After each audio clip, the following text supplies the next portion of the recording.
Mannerheimristin ritarit, lista 191. Mannerheimristin ritariksi nimitettiin jatkosodan aikana ja välittömästi sotien jälkeen 191 sotilasta. Mannerheimristin ensimmäisen ja toisen luokan ristit kuuluvat Vapaudenristin ritarikuntaan. Ritarikunnan sisäisessä järjestyksessä ensimmäisen luokan Mannerheimristi on toisena Vapaudenristin suurristin ritarikunnan jälkeen. Toisen luokan Mannerheimristi on järjestyksessä neljäs. Ensimmäisen ja toisen luokan väliin sijoittuu Vapaudenristin ensimmäinen luokka rintatähtineen, ritarikunnan Vapaudenristi ykkönen. Mannerheimristi oli jalkaväenkenraali Adolf Ehrnroothin mukaan ylipäällikkö Gustav Mannerheimin oma ajatus. Mannerheim halusi kunniamerkin, joka voitiin samanlaisena ilman aikaisempaa luokkajakoa antaa niin kenraalille kuin sotamiehellekin. Kunniamerkkiä ei kuitenkaan annettu, saaja nimitettiin kunniamerkin kantajaksi, Mannerheimristin ritariksi. Vasemmalta luettuna. Vapaudenristin suurristin ja ensimmäisen luokan rintatähti, miekkojen kera. Vapaudenristin ensimmäinen luokka, miekkojen ja tammelehvän kera. Vapaudenristin ensimmäisen luokan Mannerheimristi. Vapaudenristin toisen luokan Mannerheimristi, 2 kerta. Vapaudenristin toinen luokka, miekkojen ja tammelehvän kera. Vapaudenristin 3. luokka, kansalaisansiosta. Vapaudenristin 4. luokka, miekkojen kera. Vapaudenristin sururisti. Carl Gustaf Emil Mannerheim, 4. Kesäkuuta 1867 Askainen, 27. Tammikuuta 1951 Lausanne. Sveitsi oli 6. Suomen tasavallan presidentti 1944–1946, Suomen marsalkka ja yksi itsenäisen Suomen hiipistoria kaskeisista henkilöistä. Hän myös palveli lähes 30 vuotta Venäjän keisarikunnan armeijassa, jossa osallistui Venäjän-Japanin sotaan ja ensimmäiseen maailmansotaan. Hän toimi ylipäällikkönä jokaisessa Suomen itsenäisyyden ajan 4 sodassa sekä järji valtiohoitajana, estyksessään toisena 1. Stalberg, Kaarlo Juho, 1919. 2. Relander, Lauri Christian, 1925. 3. Svinhuvud, Peter Evind, 1931. 4. Kallio, Kyösti, 1937. Ryti, Risto Heikki 6. Mannerheim, Carl Gustaf Emil, 1944. 7. Paasikivi, Juho Kusti, 1946. 8. Kekkonen, Urho Kaleva, 1956. 9. Koivisto, Mauno Henrik, 1982. 10. Ahtisaari, Martti Oiva Kalevi, 1994. 11. Halonen, Tarja Kaarina, 2000. 12. Niinistö, Sauli Väinämö, 2012. 13. Alexander Stubb, 2024. Ritari 1. Simo, Simuna, Häyhä 17. joulukuuta 1905 Rautjärvi 1. huhtikuuta 2002 Hamina oli suomalainen sotilas talvisodassa. Häntä pidetään yhtenä kaikkien aikojen tehokkaimmista tarkkaampujista. Häyhän 3 sotakuukauden aikana ampumien puna-armeijan sotilaiden määräksi on esitetty jopa 542 miestä, joskin oikeampi arvio lienee noin 200 sotilasta. Puna-armeijan sotilaat nimesivät Häyhän valkoiseksi kuolemaksi. Rintamalla 6. maaliskuuta 1940 Häyhä haavoittui vakavasti. Hän sai vihollisen ampuman räjähtävän luodin kasvojensa vasemmalle puolelle. Häyhän kasvojen alaosa silpoutui ja hänen leukaluunsa murskautui. Häyhä evakuoitiin tajuttomana selustaan ja hän palasi tajuihinsa vasta 13. maaliskuuta, päivänä, jolloin rauha julistettiin.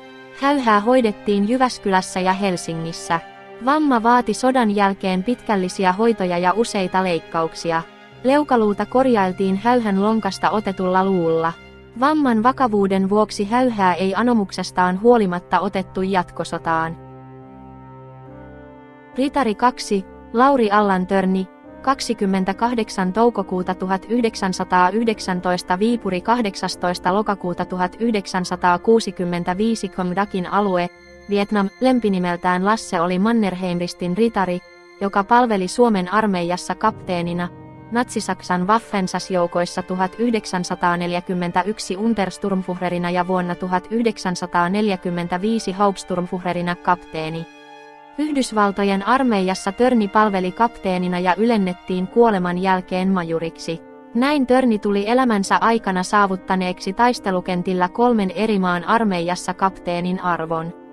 Joulukuussa 2006 Törni valittiin Suomen sotilaslehden lukijaäänestyksessä rohkeimmaksi Mannerheimristin ritareista.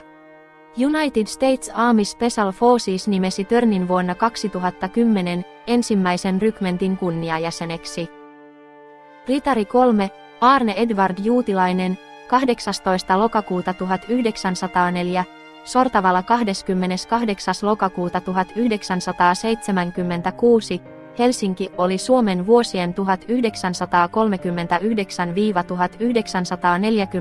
sodissa palvellut suomalainen upseeri, joka nousi rintamalla mitään kaihtamattoman taisteluhenkensä ansiosta legendaariseksi hahmoksi. Juutilainen oli palvellut aiemmin 5 vuotta Ranskan muukalaislegioonassa, josta ajasta hän sai lempinimen Marokon kauhu. Ritari 4, Axel Fredrik Airo, vuoteen 1906 Johansson, 14. helmikuuta 1898–9. toukokuuta 1985 oli suomalainen kenraali, joka vastasi operaatioiden suunnittelusta talvi- ja jatkosodan aikana. Axel Airo syntyi Turussa ja hänen vanhempansa olivat talonomistaja Otto Fredrik Airo ja Amanda Wilhelmina omasuku Grönlund. Axel pääsi ylioppilaaksi Turun suomalaisesta lyseosta vuonna 1917. Koulussa Airo osoitti taipumusta matematiikkaan ja suunnitteli insinöörin uraa. Hän kunnostautui myös seiväshypyssä. Ylioppilaskirjoitusten jälkeen Airo meni teknillisten opintojen vaatimaan työharjoitteluun puoleksi vuodeksi. Ritari 4, Airo oli Mannerheimin luottokenraali. Ritari 5, Olavi Eelis Alakulppi, 17. heinäkuuta 1915 Rovaniemen maalaiskunta 19. elokuuta 1990 Petersburg, Virginia oli suomalainen maastohiihtäjä ja Mannerheimristin ritari. Alakulppi yleni talvisodan aikana vääpeliksi ja kävi upseerikoulun välirauhan aikana.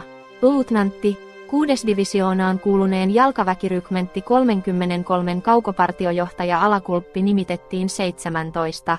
heinäkuuta 1942 Mannerheimristin ritariksi numero 72. Ritari Alakulppi poseeraa saman vuoden jouluna ilmestyneen Martti Jukolan ja Hugo Valkeapään toimittaman urheilijan joululehden Suomen urheilulehti numero 47 kansikuvassa. Alakulppi toimi ritariksi nimittämisensä jälkeen partisaanien vastaisen osaston johtajana, kapteeniksi hänet ylennettiin 23. syyskuuta 1944. Alakulppi osallistui myös Lapin sotaan. Ritari 6, Adolf Erik Ehrnrooth 9. helmikuuta 1905 Helsinki 26. helmikuuta 2004 Turku oli suomalainen kenraali ja sotasankari. Hän oli myös tunnetusti kunnianmies sekä Suomen kuuluisimpia sotaveteraaneja. Ehrnrooth tunnettiin toisen maailmansodan taisteluiden sankarina. Talvisodassa Ehrnrooth osoitti sankariuteensa ja isänmaallisuutensa. Eräässä taistelussa Puna-armeijan panssarivaunut jyräsivät kohti suomalaisten asemia. Silloin Ehrnrooth otti kiväärin muutamalla panoksella ja ampui useita venäläisiä. Panssarit kuitenkin vyöryivät eteenpäin, ja Ehrnrooth hyppäsi ratsunsa selkään ja lähti pelottomasti ja urheasti kohti panssarivaunuja. Vaunujen lähellä Ehrnrooth hyppäsi hevosensa selästä yhden tankin päälle ampuen koko miehistön. Seuraavalla hetkellä hän meni panssarin sisään ja tuhosi sillä loput vihollisen 40 panssaria. Jatkosodassa Ehrnrooth oli jo suosittu miestensä keskuudessa. Ritari 7, Eino Ilmari Juutilainen, 21. helmikuuta 1914 Lieksa 21.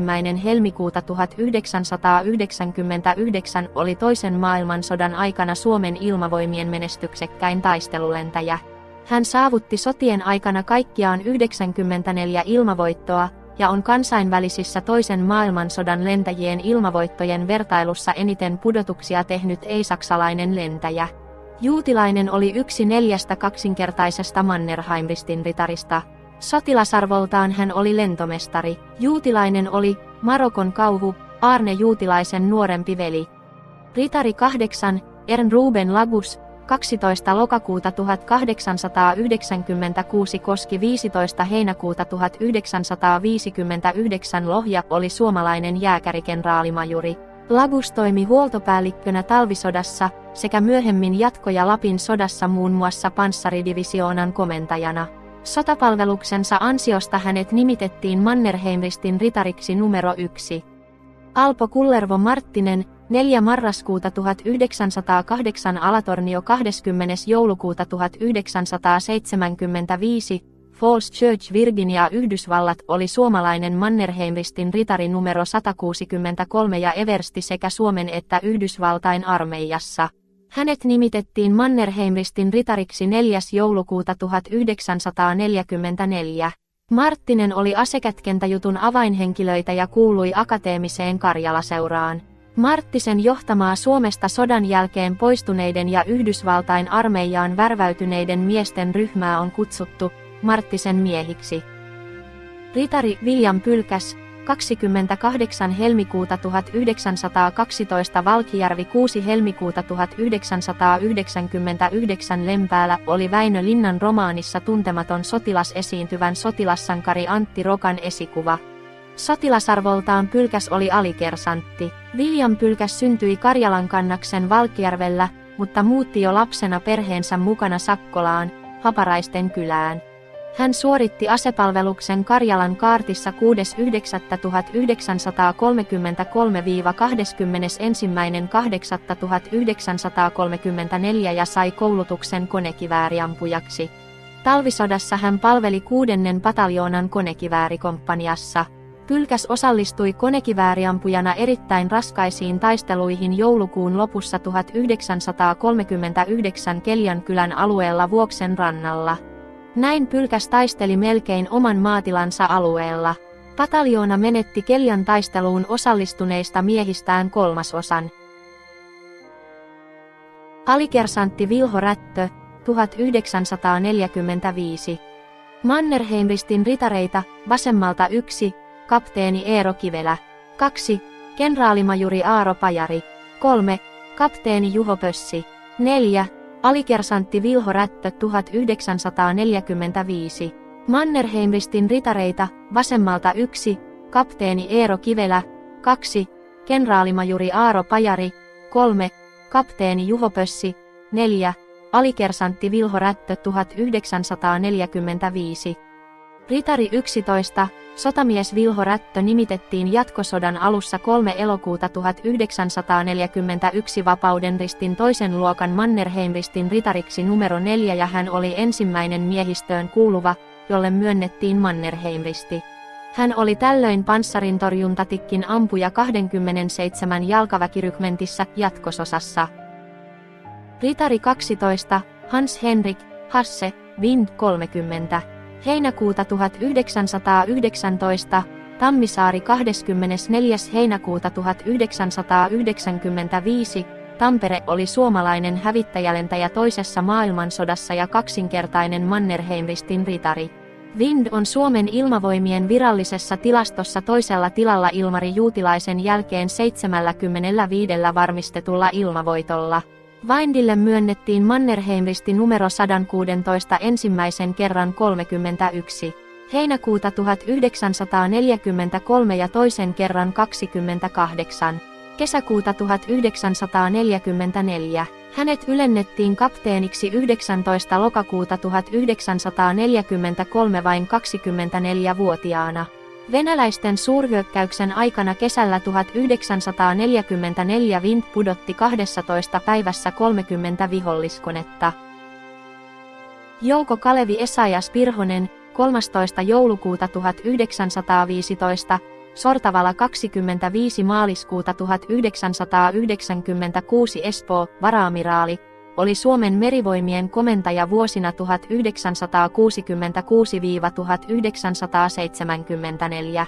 Sotien aikana hän toimi moottoritorpedoveneiden päällikkönä ja palkittiin Mannerheim-ristillä vuonna 1943.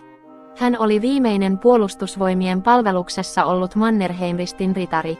Yksi suoritetuista tehtävistä oli 18. marraskuuta 1942 suoritettu tunkeutuminen 3 moottoritorpedoveneellä Lavansaaren satamaan, jossa upotettiin torpedoilla 1700 tonnin neuvostoliittolainen tykkivene Krasnojesnomja. Moottoritorpedovenelaivueen päällikkö, kapteeniluutnantti Pirhonen nimitettiin 4. kesäkuuta 1943 Mannerheim-ristin ritariksi numero 111. Merten sankarit ovat jääneet suomalaisissa sotahistoriassa maavoimien taistelijoiden ja lentäjien varjoon. Meri oli kuitenkin sotavuosina Suomen elämänlanka. Venäläisalukset oli pidettävä poissa väyliltä, jotta laivat pystyisivät tuomaan maahan niin viljaa, kivihiiltä kuin aseitakin. Pirhoselle kertyi jatkosodan vuosina 113 partioretkeä. Hänen panoksensa merisodalle oli mittava. Lisäksi hyökkäyksen toteuttaminen merkitsi sitä, että vihollisen raskaasti suojattuun satamaan tunkeuduttiin 3 äärimmäisen epävarmalla aluksella. Torpedoveneet Syöksy ja Vinha olivat 15 vuotta vanhoja, käytännössä täysin loppuun ajettuja Thornycroft-veneitä, joiden ammuntatapa vaati lisäksi täyttä konetehoa eli itsensä paljastamista juuri vaarallisimmassa paikassa. 3. vene Vihuri oli äärimmäisen epävarma ja osumille herkkä sotasaalisvene. Operaatio onnistui ja herätti huomiota koko maailmassa eritoten siksi, että muista vastaavista poiketen Pirhonen toi kaikki miehensä ja veneensä naarmuitta takaisin kotiin. Teko olikin ratkaiseva, kun hänet seuraavana vuonna nimitettiin Mannerheim-ristin ritariksi. Neuvostoliittolainen tykivene Krasnojesnomja ennen upottamista. Meren sotasankarien skenaario. Meritaistelupaikat sijaitsevat Suomenlahdella Pietarin, silloisen Leningrad, Viron ja Helsingin välissä. Panssarilaiva Ilmarinen oli Suomen laivaston lippulaiva vuoteen 1941 asti. Saattue purjehti etelään 13. syyskuuta 1941 reittiä, jota ei oltu ehditty ennalta raivata miinoista. Päivällä havaittiin Ilmarisen miinanraivaimeen tarttunut miina, jota ei saatu irroitetuksi käsivoimin merellä. Kun kello 20:30 pimeys koitti ja saattueen piti kääntyä takaisin, Ilmarinen käännettiin oikean kautta, jotta raivaimeen mahdollisesti tarttunut miina ei törmäisi alukseen. Käännöksen aikana tapahtui kuitenkin voimakas räjähdys, joka tärisytti laivaa, ja vasemmalta puolelta nousi märssytornin korkuinen vesipatsas. Laiva kallistui nopeasti vasemmalle ja kaatui vajaassa minuutissa. Laiva upposi 7 minuutissa räjähdyksestä. Saattueen muut laivat pelastivat 132 veteen joutunutta, mutta kaikkiaan 271 miestä hukkui. Hangon veteraanit ja Neuvostoliiton sotalaiva Josif Stalin. Kesällä 1941 Hankoa käytettiin Puna-armeijan tukikohtaa vastaan. Jatkosodan alussa Lounais-Suomessa suomalaisten takana oli kymmeniä tuhansia neuvostosotilaita. Historia muistaa noiden taisteluiden raivon. Josef Stalin oli Neuvostoliiton alus, joka upposi Viron rannikolla 3. joulukuuta 1941. Suomalaiset joukot olivat miehittäneet Hangon. Lähes 5600 sotilasta ja siviiliä evakuoitiin sieltä.